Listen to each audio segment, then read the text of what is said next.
Espiritismo é uma proposta de vida. Estudando-o, compreende-se que ser espírita não se resume em frequentar um centro, uma associação ou um templo. Ser espírita é agir conforme os princípios que nos auxiliarão a ser criaturas social e individualmente melhores.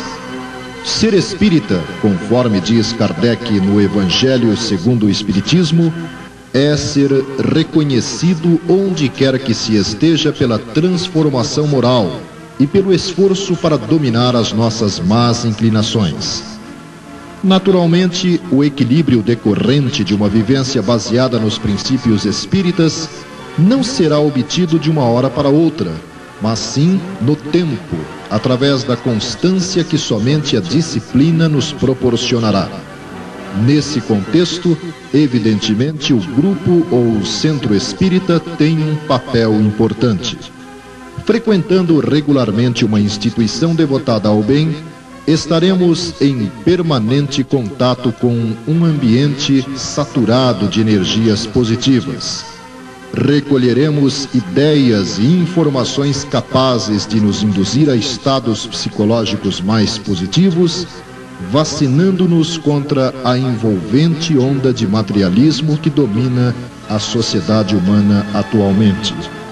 Poderemos receber através do passe ou da água fluidificada elementos revitalizadores de nossas forças psíquicas combalidas pelas pressões emocionais sofridas no cotidiano. Teremos a oportunidade de canalizar nossas energias espirituais acumuladas numa direção útil. Mas poderão interpelar alguns. As atividades variam de centro para centro.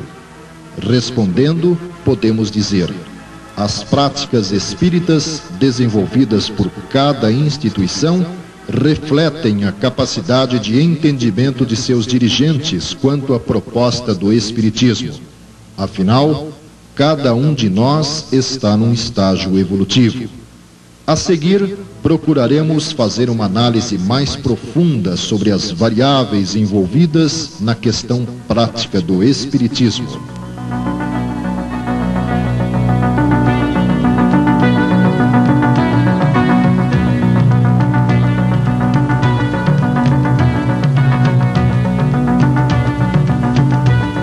A estrutura da maioria dos centros espíritas está distante daquela que deveria ter para alcançar seus objetivos. O conhecimento das obras básicas de Allan Kardec deveria ser o objetivo primeiro do centro, aliado, é claro, à difusão dessas ideias. O que se observa, entretanto, é um grande desconhecimento dos princípios espíritas, permitindo o surgimento do sincretismo religioso, que acaba por denegrir e confundir a clareza e objetividade do pensamento kardeciano. As origens da maioria dos centros, contudo, podem justificar o quadro atual. Cabe a nós, por isso, trabalhar para que as futuras gerações consigam perceber o sentido do Espiritismo, propiciando àqueles que dele se aproximam a possibilidade de vislumbrarem a grandiosidade do trabalho compilado por Kardec. Ciência, filosofia e religião devem se confundir na prática espírita, sem misticismo, sem sistemas, acessível a qualquer grau de compreensão. Hoje, os centros mantêm departamentos diferentes para cada um de seus trabalhos. Na maioria, contudo, o estudo inexiste. Daí a razão dos absurdos que se ouve falar em nome da doutrina espírita. Daí a falta de unidade que se observa em torno do Espiritismo por parte daqueles que o professam.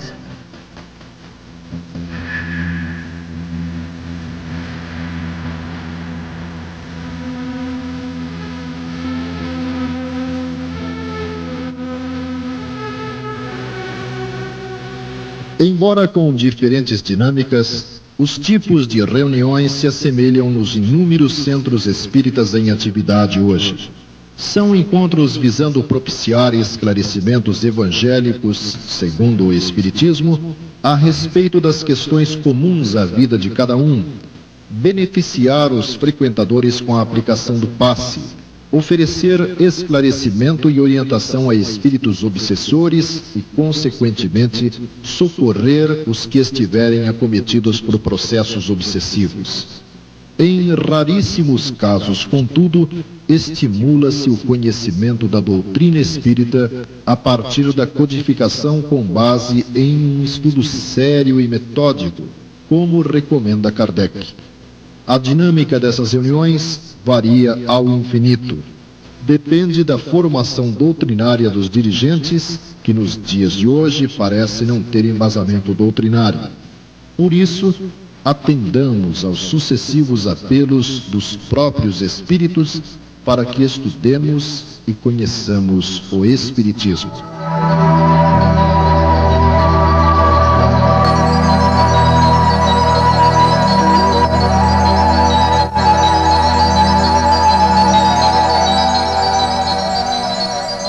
É de Emmanuel, no livro O Consolador, a explicação seguinte: assim como a transfusão de sangue representa uma renovação das forças físicas, o passe é uma transfusão de energias psíquicas, com a diferença de que os recursos orgânicos são retirados de um reservatório limitado e os elementos psíquicos o são do reservatório ilimitado das forças espirituais.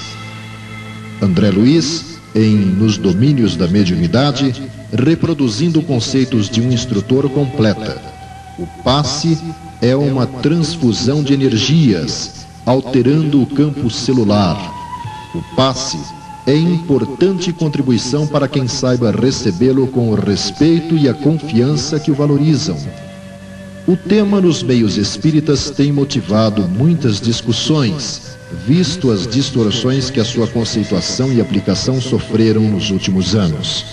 Isso, todavia, deverá resultar positivamente, liberando a aplicação do passe da sistematização e ritualismo criados sem muita fundamentação, visto que o homem é mero intermediário que, além da sua boa vontade, oferece meios para que os espíritos ministrem os recursos de que se faz carente o psiquismo daquele que acorre à casa espírita.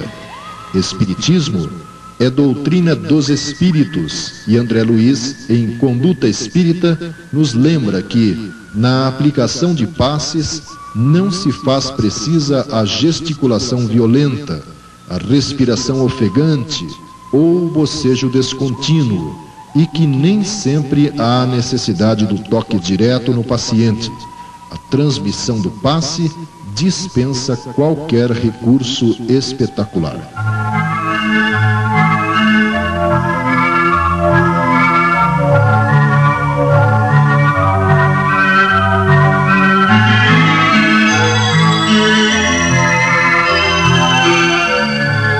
Na questão 659 do Livro dos Espíritos, encontramos o Espírito da Verdade elucidando que a prece é um ato de adoração. Orar a Deus é pensar nele, se aproximar dele e colocar-se em comunicação com ele. Na 660, indagado se a prece torna o homem melhor, diz que sim, porque aquele que ora com fervor e confiança é mais forte contra as tentações do mal e Deus lhe envia os bons espíritos para o assistir. É um socorro que não é jamais recusado quando pedido com sinceridade. Na pergunta 661 diz ainda que o essencial não é orar muito, mas orar bem.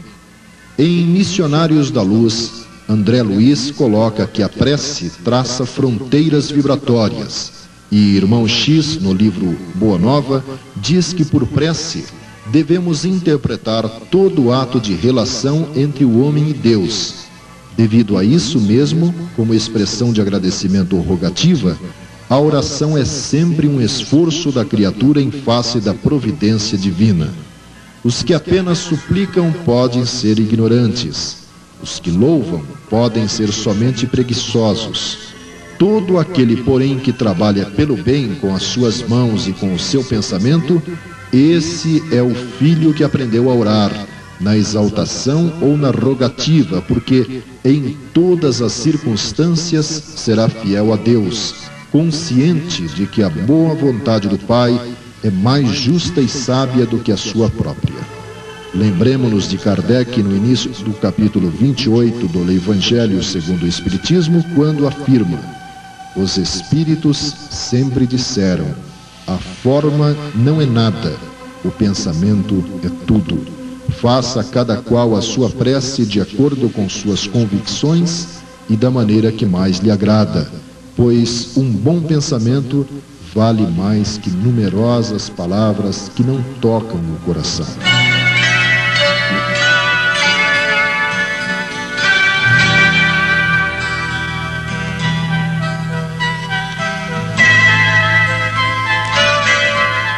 Emmanuel nos lembra que praticamos cultos diversos em casa de maneira imperceptível. O culto da limpeza, o culto do pão, o culto do carinho, o culto da segurança, o culto do bem-estar. A higiene externa, entretanto, pode não incluir a pureza de pensamentos. Estômago farto nem sempre é conforto do espírito. Carinho, em muitas circunstâncias, exprime apego sem ser amor. Segurança financeira não é fortaleza intrínseca. Bem-estar, muita vez, é provisória ilusão. Se abraçaste realmente a doutrina espírita, não podes ignorar que o culto do Evangelho te ensinará a valorizar todos eles, porquanto com o Cristo a limpeza começa na consciência. O pão do conhecimento nutre a alma antes do corpo. A segurança é a harmonia moral. O carinho é entendimento fraterno e o bem-estar é realmente a consagração de cada um ao bem de todos.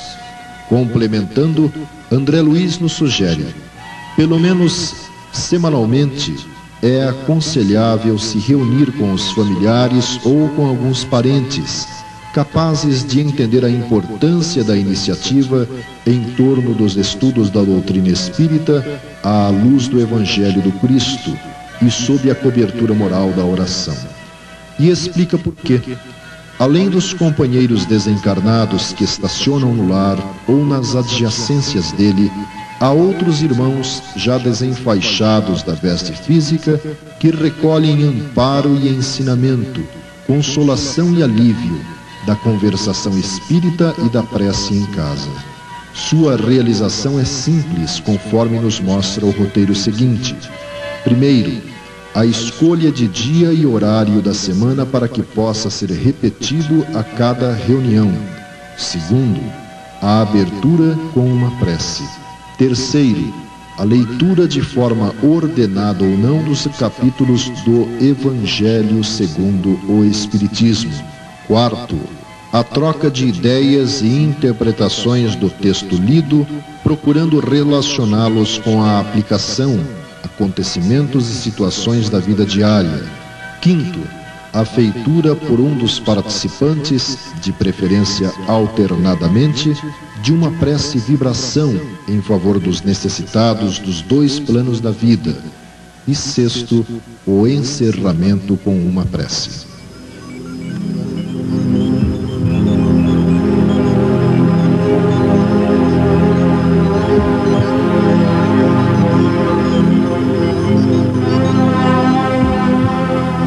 A teoria simplesmente não melhora nada nem ninguém. Imprescindível a prática, não apenas para aferirmos o que aprendemos, como para irmos modificando nosso mundo interior.